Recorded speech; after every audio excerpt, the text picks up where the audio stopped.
I'm Amber. Growing up, I had everything a kid could want, at least on the surface. Our big house in the suburbs was always spotless, thanks to my stay-at-home mom's obsessive cleaning.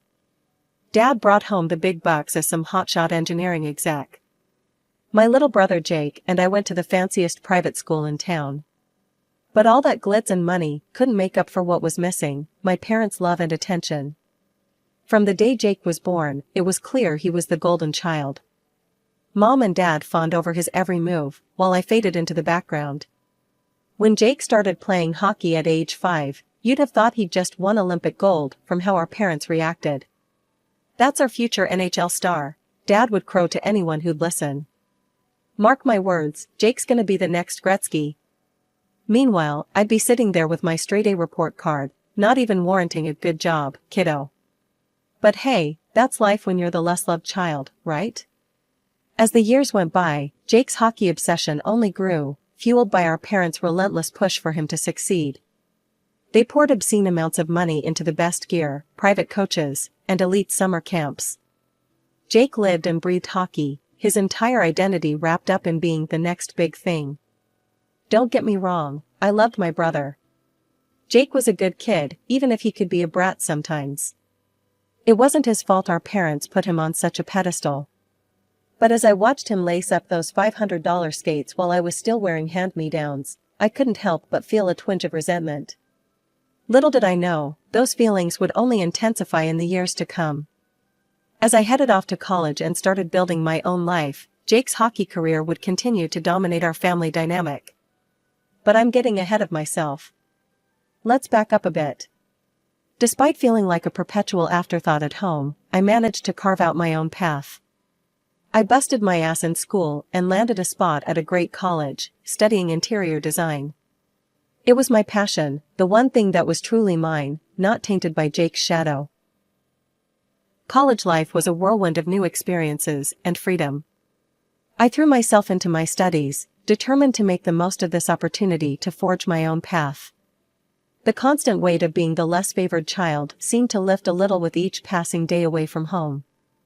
I rarely called my parents, and when I did, the conversations were brief and superficial. It wasn't until my junior year that I got a real update on what was happening back home, and it wasn't pretty. "Amber, you won't believe this nonsense," Mom huffed during one of our infrequent calls. "Jake's coach is being completely unreasonable. He's barely letting Jake play." I rolled my eyes, thankful she couldn't see me through the phone. "Oh, what's going on? Your brother is 16 now, and suddenly he's not getting the ice time he deserves. We've invested so much in his training, and now he's just warming the bench.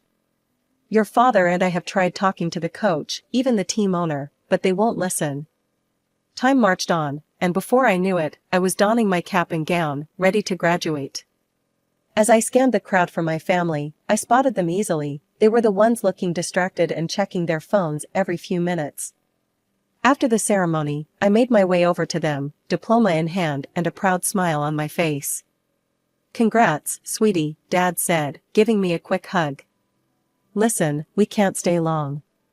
Jake's got a big game tonight, and we promised we'd be there early to talk strategy with his coach."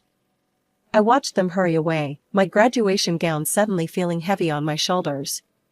Same old story, different day. A few months later, I was settled into my new apartment and starting my dream job as an interior designer. I loved every minute of it, the creativity, the challenge, the satisfaction of seeing a space transform under my vision. One evening, as I was sketching out ideas for a client, my phone buzzed with a text from Mom. "Jake's contract wasn't renewed. He's devastated. Your father's looking for an agent to find him a new team. Please call your brother, he won't talk to anyone." I stared at the message, a mix of emotions swirling in my chest. Part of me felt bad for Jake, I knew how much hockey meant to him. But another part, a part one wasn't proud of, felt a twinge of satisfaction. Maybe now my parents would realize that there was more to life than hockey. I didn't call Jake that night. Or the next. I told myself I was too busy with work, but deep down, I knew I was avoiding the drama. It was easier to stay focused on my own life, on building the career I'd always dreamed of. Weeks turned into months. I heard snippets from my parents about Jake's ongoing search for a new team, about the agents and trials and constant disappointments. But it all felt distant, like news from another world. I threw myself into my work, taking on more clients and pushing myself to new creative heights.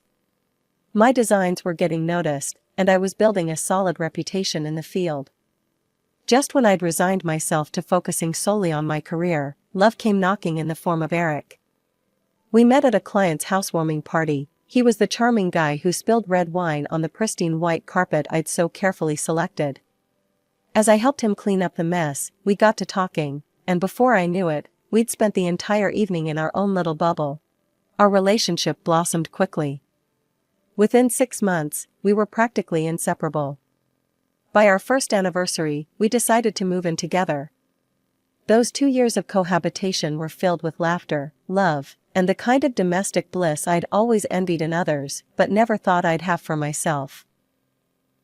On my 25th birthday, Eric took me out for what I thought was a simple celebratory dinner. As we strolled through the park after our meal, he suddenly dropped to one knee, pulling out a small velvet box. As Eric slipped the gorgeous ring onto my finger, I felt a surge of joy, and then a familiar pang of anxiety. How would my parents react? Would they even care? To my surprise, when I called to share the news, my parents seemed genuinely excited. They insisted on meeting Eric right away, and even offered to host a dinner for us. I was cautiously optimistic as we drove to my childhood home that weekend.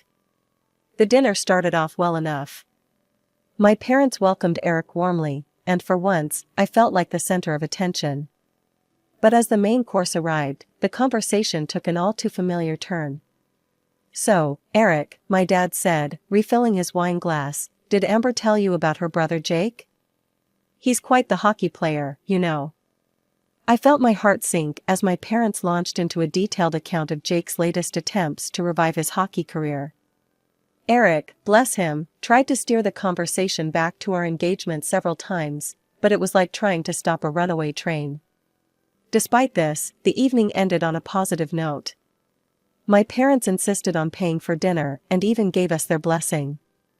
As we left, Mom hugged me tightly and whispered, "I'm so happy for you, sweetheart. Let's get together soon to start planning, okay?" Over the next few weeks, I found myself in a whirlwind of wedding preparations. To my amazement, my mother became my constant companion in this journey. We met for coffee to discuss color schemes, spent weekends visiting venues, and even had a tearful moment together as I tried on wedding dresses. Even Dad got in on the action.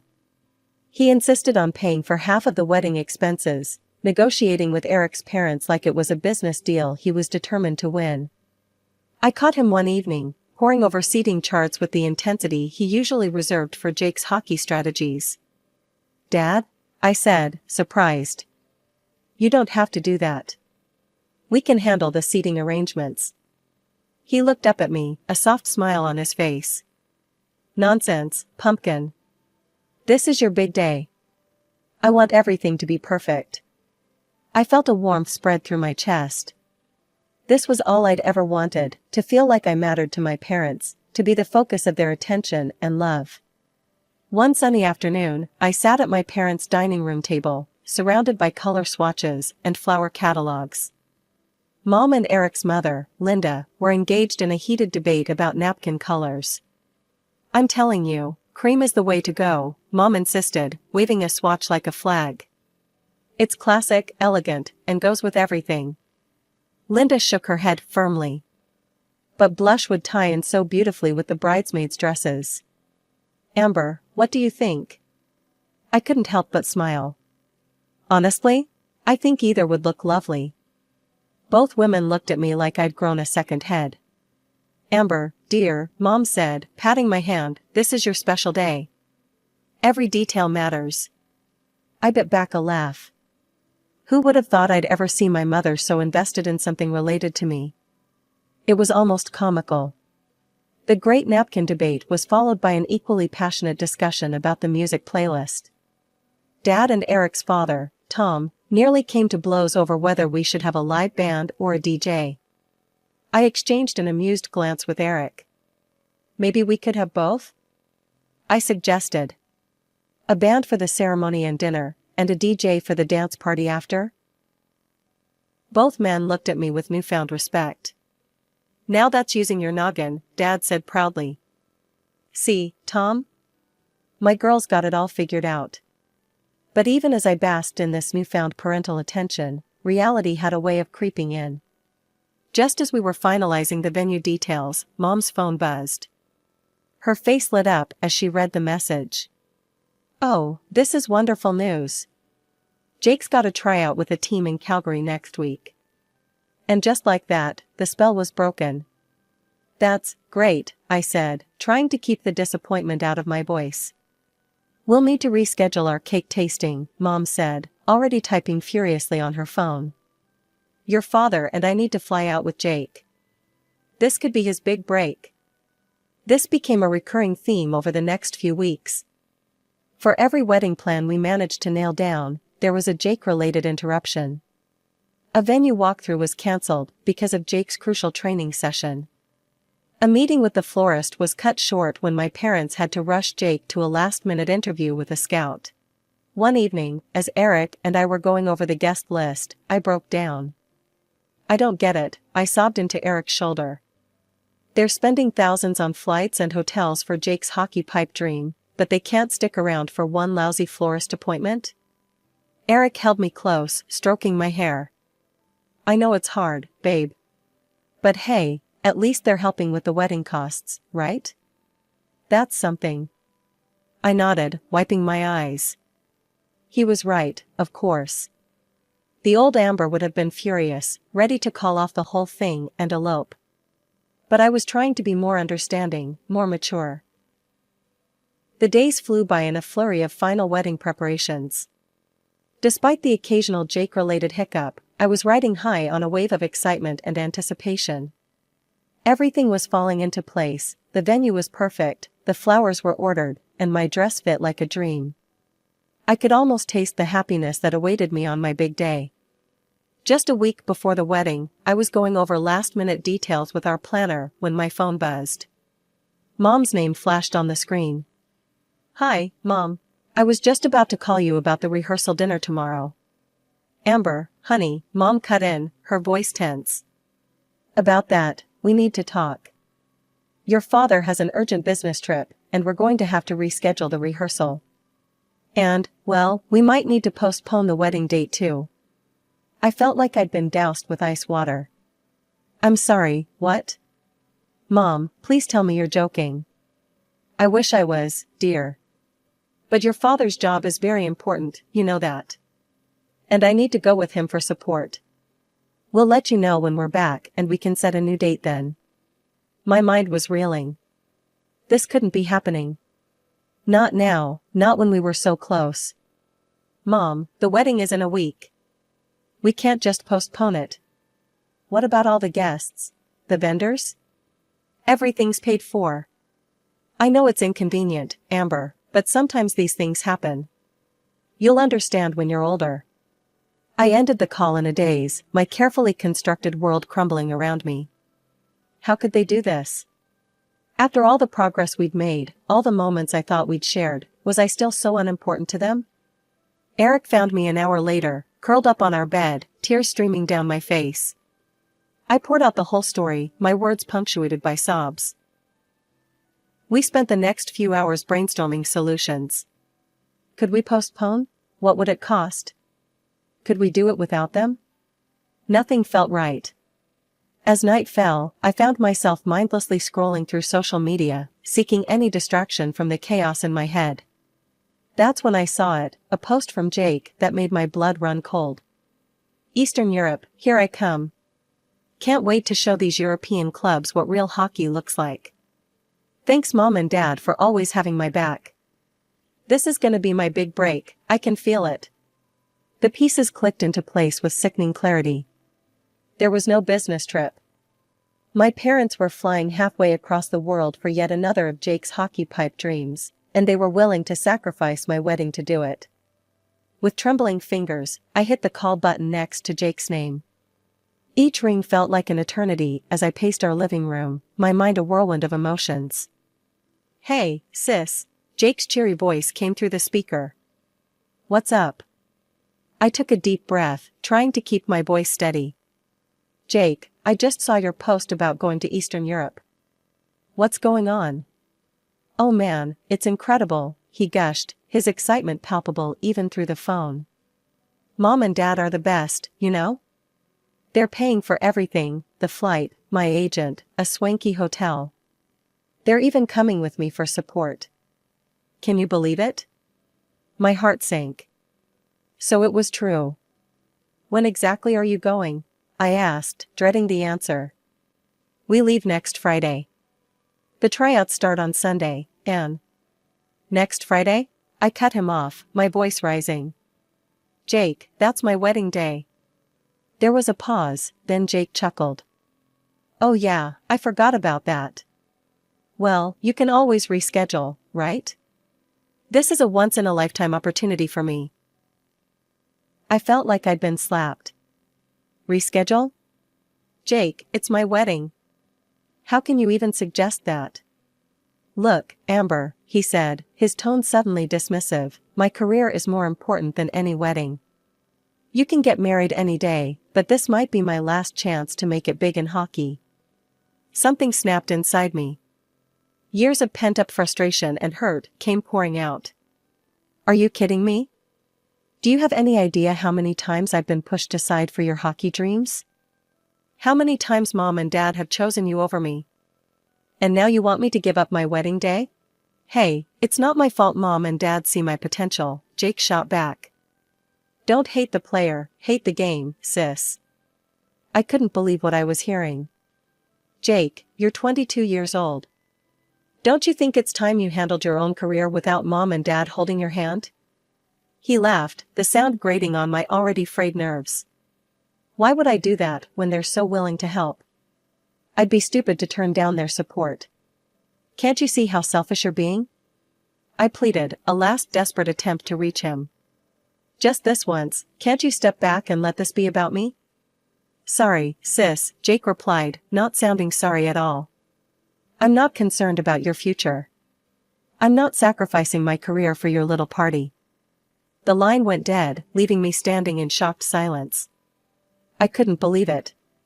My own brother, so dismissive of one of the most significant moments of my life. And my parents, willing to lie to me, to abandon me on my wedding day, for yet another of Jake's hockey pipe dreams. Fury bubbled up inside me, hot and overwhelming. Why should I have to put my life on pause for Jake? Why couldn't my parents be honest with me? The unfairness of it all was suffocating. I sank onto the couch, my mind reeling. All those years of trying to understand, of making excuses for their behavior, of hoping things would change, it all felt so pointless now. The drive to my parents' house was tense, the air thick with unspoken words. Eric squeezed my hand reassuringly as we pulled into the driveway. "You've got this," he whispered, and I nodded, drawing strength from his support. Mom answered the door, her smile faltering as she took in our serious expressions. "Amber, Eric, what a surprise. Come in, come in." We found Dad in the living room, engrossed in what looked suspiciously like flight bookings on his laptop. He quickly closed it as we entered. "Mom, Dad," I began, my voice steadier than I felt, "we need to talk about the wedding. And about Jake's trip to Europe." Their faces fell, guilt flashing across their features before they composed themselves. "What about Jake?" Dad asked, feigning innocence. "I told you, I have an important business trip." "Stop," I cut him off, my patience wearing thin. "I know the truth. Jake told me everything." A heavy silence fell over the room. Mom and Dad exchanged glances, their charade crumbling. "All right," Mom sighed. "Yes, we're going with Jake to Europe for his hockey tryouts. But Amber, you have to understand." "Understand what?" I interrupted, years of pent-up frustration bubbling to the surface. "That once again, you're putting Jake first? That my wedding day means nothing compared to his hockey career?" Dad's face hardened. "Now listen here, young lady. You're being selfish. This is Jake's future we're talking about. He's talented, and this could be his big break. As his family, we need to support him. I couldn't believe what I was hearing. Selfish? Me? What about all the times you've chosen Jake over me? My graduations, my achievements, and now my wedding? When has it ever been about me? Amber, Mom pleaded, you're an adult now. You have your career, your life with Eric. Jake still needs our help too. To what? I shot back. To chase a dream that's clearly not happening? He's 22, for God's sake. When will you let him stand on his own 2 feet? The room fell silent again, my words hanging in the air. Then, I took a deep breath and made my decision. I'm not canceling or postponing the wedding. If you choose not to be there, that's on you. I'm done putting my life on hold for Jake's ambitions. My parents stared at me, shock evident on their faces. Then Dad's expression darkened. Now you listen here, he growled, jabbing a finger in my direction. We're paying for half of this wedding. You'll do as we say, or we'll cancel every payment we've made. You can't afford this wedding without us. I felt Eric tense beside me, ready to jump to my defense, but I squeezed his hand, silently asking him to let me handle this. Actually, Dad, I said, my voice calm despite the storm of emotions inside me, we can. Eric and I are prepared to take out a loan to cover your half. We'll pay you back in full for every cent you've spent. The next week was a whirlwind. We went ahead with the wedding rehearsal, the bachelor and bachelorette parties, all the final preparations. Through it all, a small part of me kept hoping that my parents would come to their senses, that they'd show up and apologize. They didn't. The morning of my wedding day dawned bright and clear, as if the universe itself was celebrating with us. The ceremony was everything I'd ever dreamed of and more. As I walked down the aisle, not on my father's arm but on my own, a symbol of the strength I'd found within myself, I saw Eric waiting for me, his face alight with love and joy. In that moment, I knew I'd made the right choice. We exchanged vows, our voices steady and sure, promising to love and support each other through whatever life might throw our way. As we sealed our union with a kiss, the cheers and applause from our friends and chosen family washed over us like a wave of pure love. The reception was a blur of laughter, dancing, and celebration. We ate, drank, and made merry, surrounded by people who truly cared about us. The photo shoot captured moments of pure, unadulterated happiness, Eric and I gazing into each other's eyes, our friends lifting us onto their shoulders, all of us laughing as we attempted a group dance number. It wasn't until a week after we returned from our honeymoon that reality came knocking. My phone lit up with my mother's number. Amber, sweetie, her voice came through, sounding tired and strained. We're back from Europe. Can we meet? We need to talk. I took a deep breath, steeling myself. No, Mom. I don't think that's a good idea. But your brother didn't make the team. He's devastated, Amber. He needs his big sister right now. I closed my eyes, fighting back the familiar urge to cave in, to be the understanding one once again. I'm sorry to hear that, Mom. But that's not my problem anymore. Please don't call me again. Focus on Jake, he clearly needs you more than I do. I ended the call and blocked their numbers, feeling a mixture of sadness and relief wash over me. The next day, I transferred the full amount my parents had contributed to the wedding into their account. It was a significant sum, and Eric and I would be paying off the loan for a while, but it felt worth it for the freedom it bought us. A few weeks later, my friend Liv called to tell me about a social media post my parents had made. They painted me as the villain, calling me selfish for getting married without them, lamenting how heartbroken my father was at not walking me down the aisle. The comments were full of sympathetic responses from people who didn't know the whole story. But then, my cousins and aunts and uncles, the ones who had been there, who had seen the years of neglect and favoritism, they stepped in. They shared the truth, calling out my parents for their behavior, for consistently putting Jake's interests above mine. I was touched by their support, but I didn't engage. That chapter of my life was closed. Months passed, and life settled into a beautiful new rhythm. Eric and I threw ourselves into our careers, traveled, and made plans for our future. When we found out we were expecting our first child, our joy was untainted by family drama. Occasionally, news of Jake and my parents would reach me through the family grapevine. Jake had started drinking heavily after his hockey dreams fell through. My parents were frantically trying to fix him, dragging him from one therapist to another. Part of me felt sorry for them, for the mess they'd created with their favoritism and enabling. But a larger part of me knew it wasn't my burden to bear.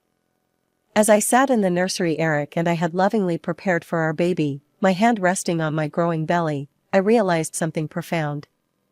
The family I'd always longed for, the love and support I'd craved, I was creating it right here, right now.